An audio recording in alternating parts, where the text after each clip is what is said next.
Y sin duda uno de los temas esenciales que han definido la agenda tiene que ver con el tema del petróleo. Por eso me acompaña en el estudio y le agradezco mucho a Ramsés Pech, especialista en temas energéticos y de hidrocarburos. Ramsés, ¿cómo estás? Muy buenas tardes, ¿cómo estás? Muy bien, pues con nueva realidad en donde la mezcla mexicana pues ya lleva prácticamente una semana por debajo de los $30 por barril y que de acuerdo a los datos de la Agencia Internacional de Energía, esta coyuntura llegó para quedarse por lo menos 5 años. Por lo menos 5 años, lo que habíamos platicado, creo que hace como 2 meses, ¿te acuerdas? Habíamos platicado que iba a quedar más o menos el barril entre 35 y $45, solo que hay que tomar en cuenta que lo que estamos viendo ahorita es la venta spot a 30 días, es decir, si lo vendo hoy, lo voy a entregar dentro de 30 días. Lo que hay que tomar muy en cuenta, y en México es lo que no estamos viendo, es en la ley de ingresos tomamos el promedio anual. Pero cuando ya entremos en un mercado abierto tenemos que fijarnos mucho en los precios del futuro que vamos a colocar el barril. Como ya no lo va a colocar, en este caso Pemex, sino la nación, ahí va a influir mucho quién lo va a comercializar y quién es el que le busca la mejor oportunidad de esa comercialización. Por supuesto.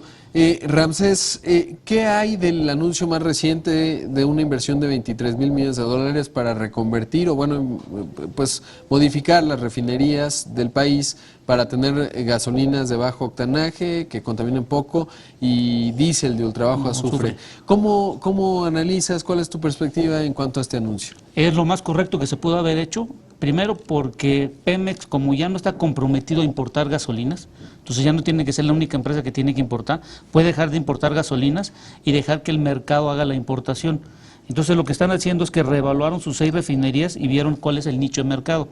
Acuérdate que nuestras refinerías, en el tercer informe de gobierno, informaron que estábamos al 63% de la utilización. Con esta configuración nueva se va a incrementar entre el 90 y 95% y vamos a cubrir entre 600 y 700 mil litros de gasolina y también con lo de que es de diésel. Esto lo que nos va a ayudar es que no está incrementando el volumen de las refinerías, sino lo que estamos realizando es incrementar la utilización de cada una de las refinerías y dejar de importar por parte de Pemex. Ahora, a mí luego estos anuncios me generan mucho escepticismo porque recuerdo muy bien cuando en la administración anterior pues estaba todo este tema de Tula y entonces todo el mundo, la expectativa y dónde iba a estar, se ocupaban espacios y espacios en el análisis de que si era tal estado, finalmente acabó ocurriendo en Tula y luego no pasó nada. No pasó nada. ¿Cómo observas la viabilidad de esta magnitud de inversión considerando las condiciones actuales de Pemex y los retos formidables que está enfrentando no solo Petróleos Mexicanos, sino la industria en general? Yo creo que sí, Pemex tiene que estar porque acuérdate los compromisos que hicimos en el COP21, México. Si no cambiamos nuestras gasolinas por la cantidad de contaminantes y sobre todo el dióxido de carbono que tenemos que disminuir, no estamos aportando nada a lo que compromisos del COP21. También lo del diésel. Y acuérdate que la reconfigurador de lo que vamos a hacer, la mayor cantidad de las gasolinas van a venir aquí al Distrito Federal, donde tenemos la mayor concentración de carros. En un análisis que sacó la Secretaría de Energía dice que son 23 millones de autos y de camiones y esperan que en el 2028 sean 67. Quiere decir que tienes que buscar gasolinas que bajen de bajo contaminantes y que tengan la mejor calidad. El problema de las refinerías es cuánto tiempo nos van a aguantar esta reconfiguración. Sí, porque una de las primeras cosas que recuerdo que me has mencionado desde hace mucho tiempo y que tienes mucha claridad en ello es la estrategia de instalar refinerías mucho más tácticas, es decir, pequeñas, mucho más baratas además y que dan respuesta más rápido que la reconfiguración pues de algunos fósiles, ¿no? En algunos casos. ¿Por qué, digamos, no haber hecho esto que tú has mencionado tantas veces y sí invertir donde ya tenemos estas instalaciones, que también debe tener su lógica, ¿no? Sí, obviamente. Por ejemplo, lo que queremos ver es, por ejemplo, esos 23,000 millones hay que ver cómo lo consiguieron, si lo consiguieron en forma de bonos y esos bonos están ligados a algo verde o algo disminución o algo por el estilo. No tenemos no está todavía el mecanismo, ¿no? No está el mecanismo. Nosotros el otro problema que vamos a tener, supongamos que ahorita la gasolina, la producción le cuesta 9 pesos. Esta inversión se tiene que recuperar y alguien lo tiene que asumir y tiene que ir directo al costo.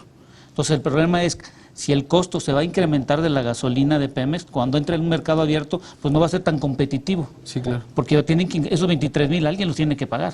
Sí, O sea, que podríamos ver si cómo se genera, porque creo que tampoco exacta, este es un punto importante, podría ser a través de la emisión de bonos, como ya decías, y quizás no verdes, sino bonos corporativos de Pemex, pero hay que ver cómo la van calificando por un lado, o si lo aporta, digamos, el gobierno federal como gasto, pero están presionadas las finanzas públicas por la misma situación, ¿no? No está sencillo el panorama, dado que la economía ya está despetrolizada, pero no así las finanzas públicas, y ahí está el reto, ¿no? y el otro problema que tenemos Pemex y la certificación que le dieron las calificadoras está en una alta volatilidad de cambio que puede tener ante estas perspectivas del mercado.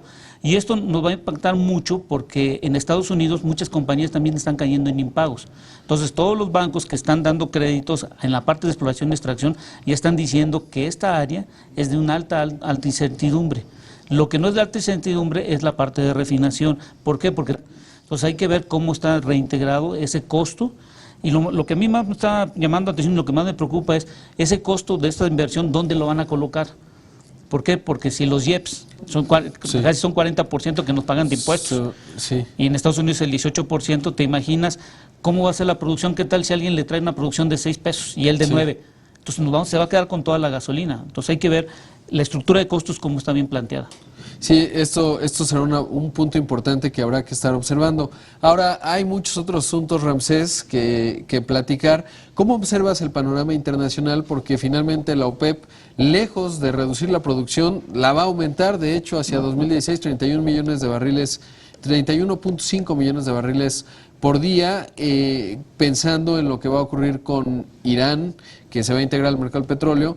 ¿Qué esperar en cuanto a México? Porque los retos de Pemex son mayores, también desde el punto de vista financiero. Se logró el acuerdo con el sindicato petrolero, pero eso no desaparece el problema financiero de Pemex. Ok, el problema que tenemos es que también Pemex tiene casi a 5 años, casi el 50% de 90,000 millones de dólares de deuda de largo plazo. El mercado internacional, lo que está sucediendo es que el hidrocarburo líquido ya no está teniendo tanto interés. ¿Por qué? Porque a partir del 2010 Estados Unidos ya no le compra a los países árabes y a los países que nosotros conocemos. ¿Qué está pasando?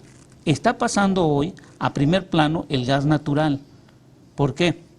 Porque Europa está utilizando gas natural para calefacción, para generar para fábricas, para poder calorífico, y estamos viendo que también Estados Unidos en el COP21 dijo que va a ser su mix eléctrico, y en el mix eléctrico incluye el gas natural, cuando hoy está produciendo casi 95,000 millones de pies cúbicos.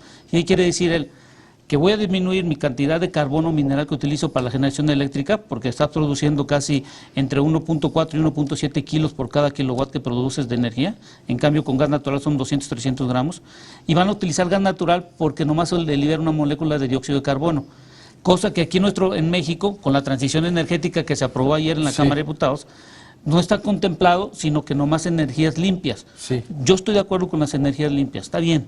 Pero hay que integrar al gas. Claro, hay que integrarlo al gas. Bueno, la CFE ya dejó de comprar combustóleo, ¿no? Y está retransformando sus plantas de ciclo combinado para hacerlas, por un lado, más ecológicas y para otra no comprar caro el combustible. Conmigo aquí en el estudio, Ramsés Pech, él es especialista en temas de hidrocarburos y por supuesto de energía. Y Ramsés, hemos hablado de los retos formidables que hay con respecto a petróleos mexicanos, dada la coyuntura internacional de los precios del crudo. Pero una parte que me llamó la atención también es que ahora Pemex podrá producir energía eléctrica. Sí. Por favor, cuéntanos un poco en qué consiste y qué significa para esta empresa productiva del Estado. Bueno, mira, por ejemplo, las plantas de refinación, donde está la inversión de 23,000 millones, ahí tú generas una gran cantidad de vapor. Y ese vapor lo puedes utilizar para cogenerar electricidad, como está sucediendo en Ciudad Pemex. Entonces, en Ciudad Pemex eso te va a ayudar bastante en la parte de la industria. Entonces, eso es muy importante para que podamos ver cuál es lo que estamos realizando el día de hoy.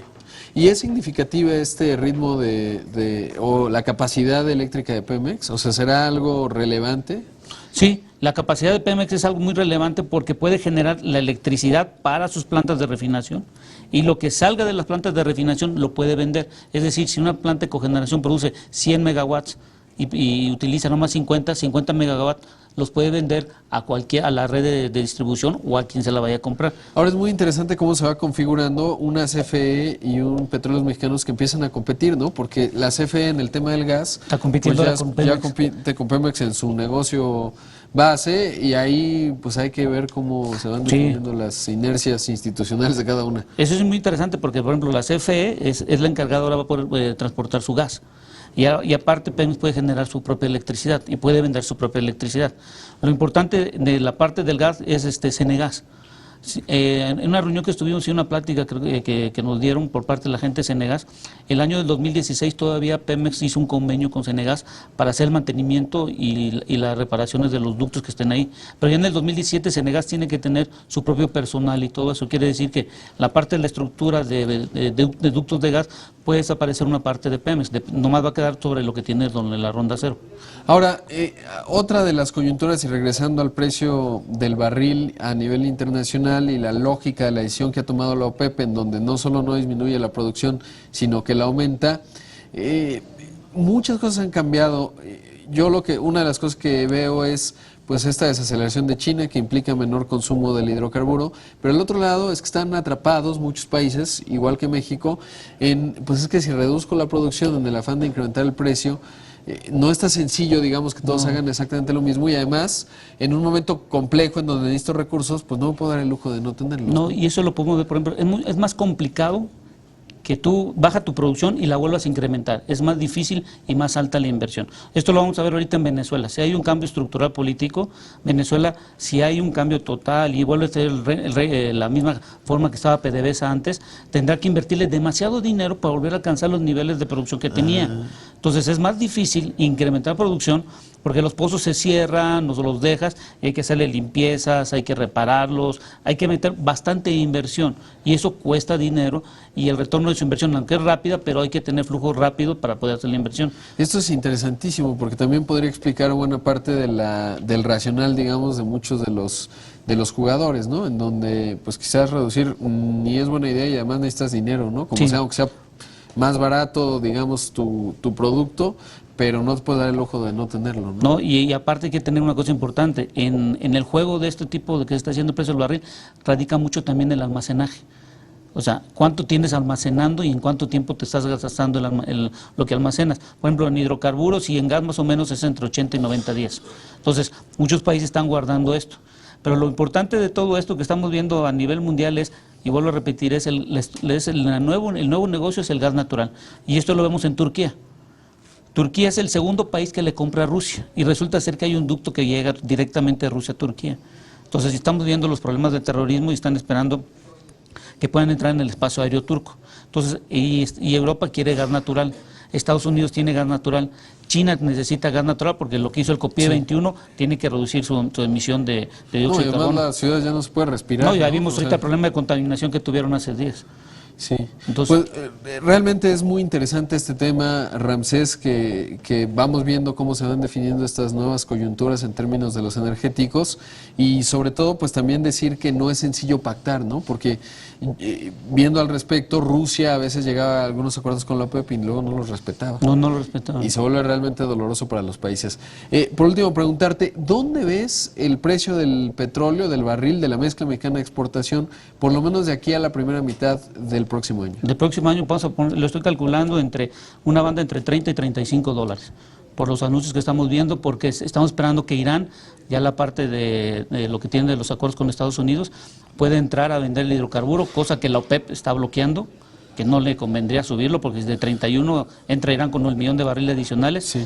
Y lo que estoy esperando es que Irán pueda negociar con Estados Unidos que le venda ese millón de barriles directamente para poder subsanar un poco lo de Irán, cosas que no veíamos antes. Ahora una última pregunta, ¿México tiene una reserva estratégica? Porque China ya construyó la suya, son 3 meses, digamos, de consumo que tienes ahí almacenados, es buen momento porque los precios son baratos. En el caso de nuestro país, ¿tenemos una reserva? No, no tenemos, nosotros no tenemos centros de almacenaje, tenemos centros de almacenaje de 1, 2, 3 días cuando mucho, pero centro de almacenaje de 90 días, en México no hay, ni de gas, hay en Coatzacoalcos una de una caverna que se meten con de domos salinos, que sí hay, pero no es mucho. No es mucho.